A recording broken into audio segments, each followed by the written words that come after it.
There's an issue I keep encountering in my songwriting, and I wonder if you've experienced it too. See, every time I sit down to write a song, I just feel paralyzed because there's so many different artists and musicians all influencing my style of writing, and I can't really nail down any specific style that I can start to develop over time. And a lot of the time, I'll end up writing songs that are completely different from one another, and there's no kind of consistent sound that I'm able to create with my music. So I thought long and hard, and I came up with a little system to help myself and all of you find your songwriting style and get better at your craft. And that's by identifying the 4 different types of songwriters. But why is it important to find your songwriter type? And when I'm talking about songwriters here, I'm just talking about the majority of you who are blossoming artists who want to develop consistency in their work and start building that personal brand for themselves. Whether you're pursuing a solo career or you're in a band potentially, you're finding yourself not being able to capture that kind of lightning in the bottle, that spark that's going to shoot you into stardom.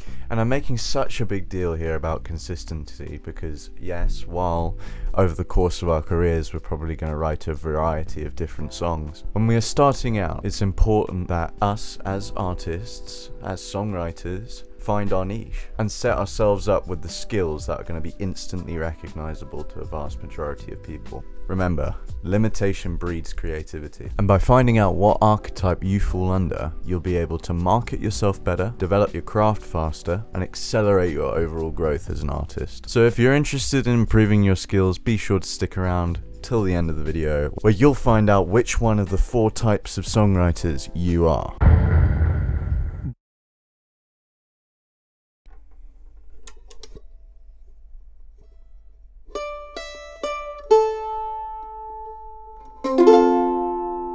What, you ain't never seen a Mando player in real life? Jokes aside, probably the easiest type of songwriter to explain is the fireside songsmith. It's kinda in the name, they write campfire songs. But beyond what you might think a campfire song is, let me show you how I break it down. Fireside songsmiths write songs that are kind of built to last, incorporating lyrics that are about storytelling, all about relatable themes, over a backdrop of usually more subtle instrumentation. It's all about the artist's kind of message that they're trying to send. The 2 kings of storytelling in this style, at least in my opinion, picking one contemporary and one from the golden age, are Noah Kahan and Bob Dylan.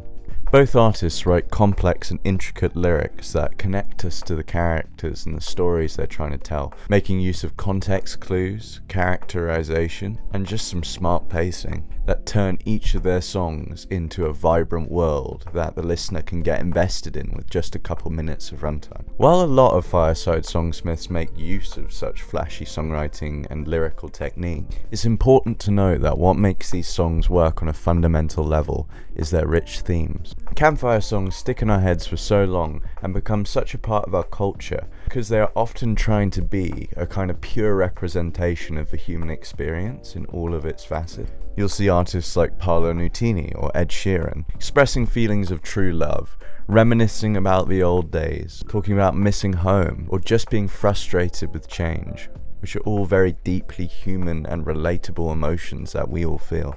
And it gives the listener something to immediately connect to and latch onto and kind of have stick in their minds for a long time, especially because we get to view the world through the lens of another person, which is a very rare opportunity, and it's one of the things that art is great for. All that being said, due to how intense the lyricism tends to be for a lot of fireside songsmith songs, the instrumentals behind them tend to take more of a background role, a more supportive role, whether that be light overall instrumentation or just simple chord progressions. Artists like Taylor Swift let the vocals take center stage, and the instrumentals become more of background noise or a soundscape that just function as a basis for harmony and not much else. I'd also say a band like Cigarettes After Sex falls into this category, because while their lyrics might be a lot simpler in nature, I think they still captivate those themes quite nicely, and their instrumentation is quite sparse. If you want some tips for writing in this style, I'd just say number 1 is put most of the effort into the lyricism.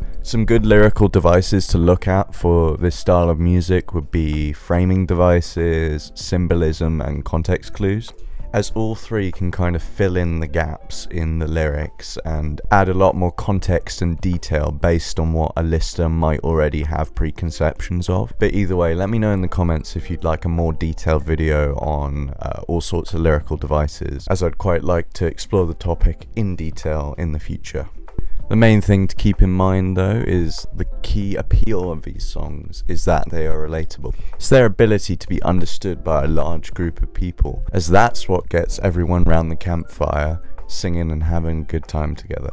Which brings me on to the kind of market for this kind of music.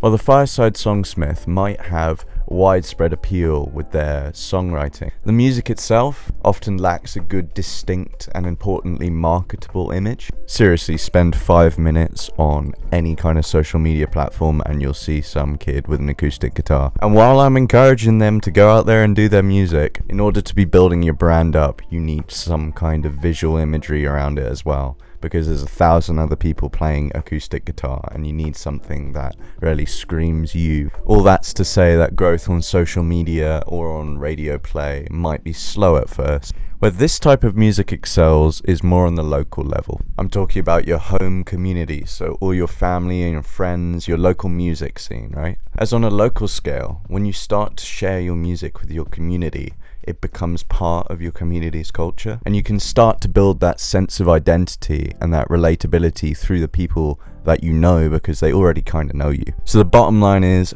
get yourself to the nearest open mic and start playing a few of your songs, because by next month you'll have the whole pub screaming down the mic. Moving to the complete opposite end of the musical spectrum, we have the sonic architect. I actually couldn't think of a background for this one, so you've got whatever that is. I'm gonna go with Techno Europe. The sonic architect is probably one of the rarest types of songwriters that you'll find, as it's got quite a high skill barrier for entry. The majority of artists that fall into this category are artists that work in the genres of metal, jazz fusion, prog rock. Overall, just all the progressive genres that make use of advanced music theory or unique sounds to craft their songs. You'll get bands like Polyphia, or you might include fellow music YouTuber Adam Neely's band Sungazer. Both of those groups boast unmatched musicianship and just some amazing compositional knowledge. You'll find a key factor that ties together a lot of the sonic architect's songwriting is this focus on virtuosity and this desire to push music as far as it physically can go, which is what makes it so viable for a live setting, as it kind of removes the soft padding of a lot of the more popular styles of music and asks its audience to engage with the music from its rawest sounds to its most realized concepts. Two good examples for what I'm talking about can be the parallels that we can draw from electronic dance styles of music and a more traditional heavy genre like grunge, which is why I also put the groups The Prodigy and Nirvana in this category. Both a hectic rave and a heavy rock concert ask an audience to throw caution to the wind and just lose themselves in the music. By using harsh sounds, they kind of force the audience to treat what they're listening to as art, rather than hiding it behind all of these softer, more palatable sounds that would constitute easy listening. While some may dismiss this style of music as just noise that isn't worth listening to, in its own way I'd say that the songs a sonic architect makes are just as human as the songs that, say, a Fireside Songsmith might make. I'd also be remiss if I didn't mention the lyrics behind some of these amazing tracks, with them often carrying that experimental spirit that the music itself does. Tyler, the Creator, is a great example of someone who pairs his unique beats with just an eclectic and eccentric style of writing. And you'll see him incorporating a lot of metaphors and personification in order to kind of draw from the weirder side of life. And on that point, it can be a really good opportunity with these tracks to make use of an extended vocabulary if you've got one. You can really spark some amazing magic just by using words that are a lot more uncommon and trying to fit them into something that's recognizable as song lyrics. And a good tool for this kind of thing might be using a random word generator to challenge yourself and see what you can make work physically in a song. Now, Sleep Token is just amazing at this. They draw terminology from a lot of academic fields, which is really a unique style of writing. So they'll draw on things like astrophysics and chemistry in order to get this terminology and these words that sound outlandish and alien, but are rooted in things that we do know and somewhat understand. From a writing standpoint, they really do create just such a vibrant imagery, and probably they're one of the most creative when it comes to this kind of thing that I've seen from artists in our contemporary age. Even if you're not a fan of the music, which I get, I mean I am, but I get, I'd really suggest you just check them out from a lyrical standpoint, because I think there's a lot to learn there. And if you guys are up for it, and I mean I'm going to do it anyway because I want to do it, but one day I plan on making a lyrical deep dive into their music. So if you're down for that, or any other artist you want to see me do a lyrical deep dive on, just pop them down in the comments below and I'll check them out. If you think you're a sonic architect, you're gonna find your audience mostly in other musicians, or, you know, the most dedicated fans, because ideally this music needs to be understood on a conceptual level as well as a baseline. But either way, the best bet for showcasing this kind of music and growing your audience is just high quality videos on social media of you performing the most impressive parts of your song, because one, it shows your talent and skill as a musician, but also as a songwriter, being able to compose and arrange that kind of music. Now that we've covered the two extremes of songwriting, let's get into the grey areas, starting with the anthem crafter shares a lot of its DNA with the Fireside Songsmith. However, with one key difference: the anthem crafter writes songs with the express purpose of being catchy. These are the kind of songs that get entire town-sized crowds belting at the top of their lungs in the 40-degree summer heat. They're your theme songs while you're having a shower in the morning, or the intro to your movie as you speed down a coastal highway. If you're getting into songwriting purely for commercial reasons, i.e., you want some of that cashola, then this type of songwriter might fit you best. As I'd argue, about 60% of all music in the charts right now probably does fall under this category, as they prioritize mass appeal, marketability, and most importantly, memorability. The way they do this is with hooks, and I mean it when I say it.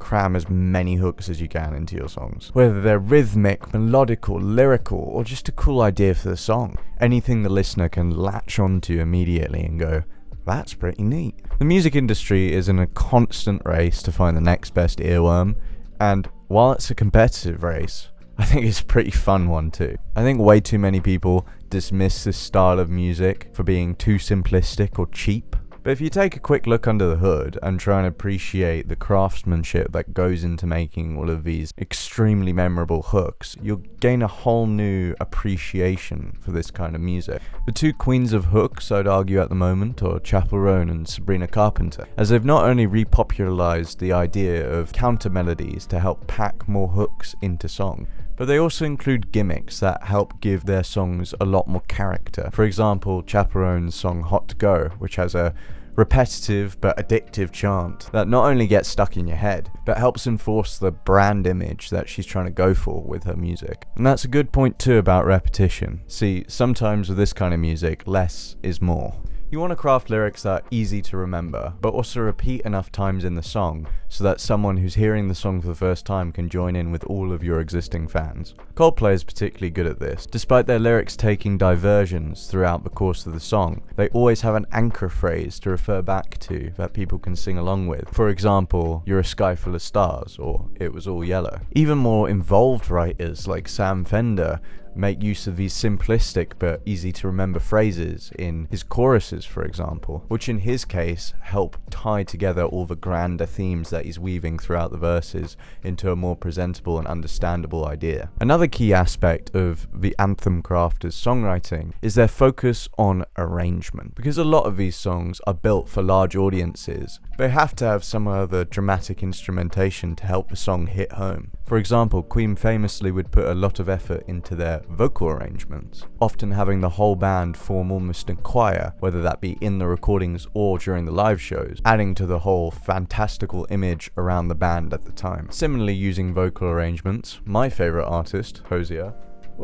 has also branched out, especially on his new album, with all of these different instrumentation options. You'll see songs of his using brass, using these atmospheric pads and string sections to give his music almost a cinematic quality, especially during his live shows. As you may be able to guess, the key to growing in popularity with this kind of music is to put some love into those live shows. No matter what level you're on, whether you're busking in the street or you're selling out your local venues, the only way to reach the next level of your career is to make your live performances into an event. And that is a problem I see a lot for local bands starting out. See, a thing to keep in mind is that your live performances, and I know it sounds stupid, but they are performances. Your music by itself is not going to be enough to get recognized in your local music scene, unfortunately. Regardless of the genre you're working in, you need to be bringing energy to the stage, whether through movement or personality, which I know may be daunting at first, but trust me, if there's anything I've learned in the past 3 years of doing live shows, is there's nothing more forgettable than a live show where the performers look boring on stage. It doesn't matter how good the music was and how well it was played, if you're not having fun on stage, the audience is not going to have fun listening. Besides stage presence, of course, you can also take into account some of the arrangement decisions I mentioned earlier. Whether you implement them through backing tracks, or if you hire session musicians to play instrumental parts for you, just adding more texture to your live shows is going to make them instantly more recognizable and look more professional and more memorable, of course, and keep people coming back time and time and again. I'm getting a little bit off topic here with all of the live show stuff, so we're just going to move on to our last type of songwriter, which is the little bit of mood lighting for the last one. Now, if you've found this video, there's a good chance you're a tone setter. The style itself has become one of the biggest in the industry, just in terms of pure volume in the past maybe 20 years, because it's got a low barrier to entry, and there's a good chance it makes up a good portion of your playlists. Let me tell you what I mean. Best way to describe music a tone setter makes is vibes. Tone setter music is like a soundtrack playing in everyone's life. Background music following everyone's individual high points and low points, struggles and triumphs. It's probably the broadest style of music we've gone over in this video so far, as it encapsulates so many different genres. The songs themselves sound very different from artist to artist, but they do share a few key characteristics. First and foremost, songs by tone setters are what I'd call easy listening. The reason we love these kind of songs is because we can pop them on when we're doing other things. They don't demand attention, however they're still going to be there when we're out socializing with people or catching up on our hobbies. The music of Olivia Dean or Dire Straits just add to our surrounding atmosphere, taking our otherwise average everyday lives and adding a little bit of magic to them. The key to being a good tone setter is to write with authentic emotion front and center in the music, as people aren't coming to vibe music for specificity, but instead of broad emotional beats that they can apply to their overall life and situation. A great artist for this would be Billie Eilish, who likes to paint large emotional soundscapes, but also highlights how much of a role good production plays in this style of music, as it's Phineas's amazing production techniques that help elevate her vocals and make them more effective at getting us in our feels. Along the same lines, but different entirely, would be an artist like Kendrick Lamar as a good example of a tone setter, as his songs are not only emotionally driven, but do it in experimental ways that heighten the feelings on each track, with standout examples being his vocal stylings on the songs You from To Pimp a Butterfly and We Cry Together from Mr. Morale and the Big Steppers. He balances these more experimental tracks with more straightforward ones with a clear theme, which showcase probably the coolest aspect of being a tone setter, which is their innate ability to have variety in their writing. Not that any of the types of writers I've already mentioned have rigid rules to follow, but I feel like the tone setter has the most room to write without boundaries, because one thing that is a bit of a drawback for tone setters is I think they're the type of writer that's most prone to being a one-hit wonder. Going back to this concept of being vibe music, the philosophy that tone setters take into writing lyric often mirrors that, as the lyrics of these songs can often be vague or nonsensical, often leaving more questions than answers. But I think that's by design, because you're not supposed to think too hard about what the artist is saying, but rather just feel what they mean. Slightly silly explanation, I know, but Hopefully you'll understand more when you listen to the lyrics of Tame Impala or McGee, both of which use what I would label as vibe lyrics, which is a concept fellow music YouTuber 12 Tone develops in one of his videos that I'll link down below in the description. It's quite worth a watch. But the concept boiled down to its simplicity is just using a lot of keywords that invoke powerful emotion without telling a detailed story. Tone set of music is best marketed when it's paired with some other form of media. You'll find songs in this style often go viral when paired with a trend or some form of content. Or adversely, you could go down the route of solidifying all of your music into this one style, this one tone, and then finding curated playlists to promote that music on.